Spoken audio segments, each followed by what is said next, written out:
Reverse basket! Yo! For the first time, nakalamang na.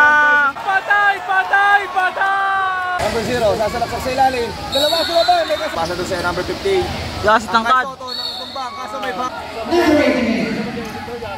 Cabrera, Cabrera lang. Ang ganda ng basket na.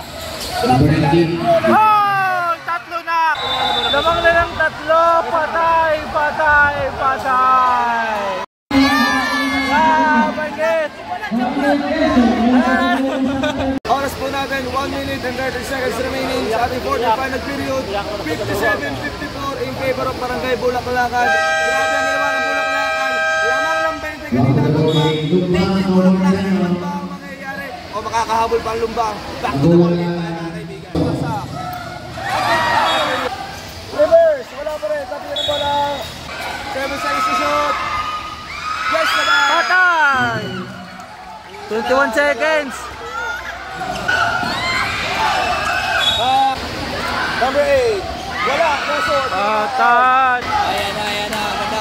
Oh, basket! Tingnan yung suspense. First throw, basket! Pero pag shot wala na, finish na. Sinigurado na, sinigurado na. Wag nang batayan. Basket pa rin. 2 points. Nice game! Nice game! Grabe yun, tambak daw ng 20 mga par. Ang score 60-58, panalo Bulaklakan.